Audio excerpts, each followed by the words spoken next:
This homemade strawberry jam is incredibly easy to make and tastes so much better than anything you'll buy at the store.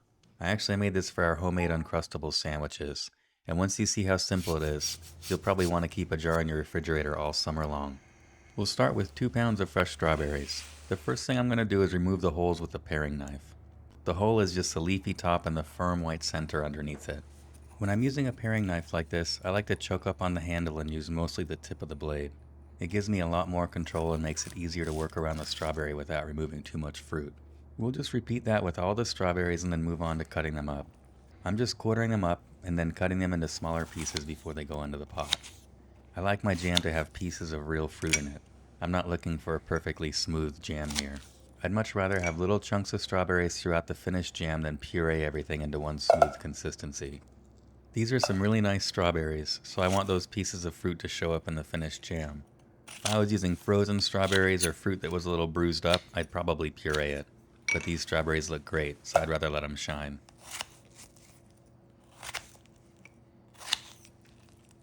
We'll get all these strawberries into a pot. Honestly, this pot is a little too small for what I'm doing here. I made it work, but a larger pot would definitely make things easier for you. Next we'll add our sugar. I always use organic granulated sugar. Then I'm going to zest and juice a Meyer lemon from the tree in our backyard. The lemon adds a lot of brightness to the jam and helps balance the sweetness. This jam is definitely sweet, but it's not overly sugary. The acidity from the lemon helps keep everything balanced. At this point, everything we need is in the pot.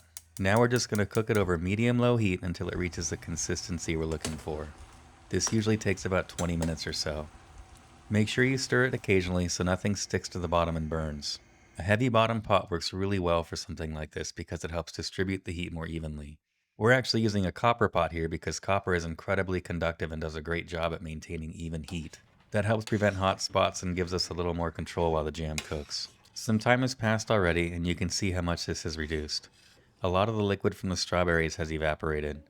At this point, the mixture has reduced by almost half and is starting to look much more like jam. We'll pull this off the heat and transfer it to a bowl. Keep in mind that it will continue to thicken as it cools, so don't wait until it's exactly as thick as you want in the pot. Just to give you an idea, this is what it looks like right off the heat, and this is after it's cooled. You can see how much thicker it's become. We actually made this strawberry jam for our homemade Uncrustables sandwiches. I'll link the brioche bread recipe at the end of this video so you can make your own. If you enjoy videos like this, I share 2 new recipes every week. We'd love to have you subscribe and gather at our table. We'll catch you on the next one.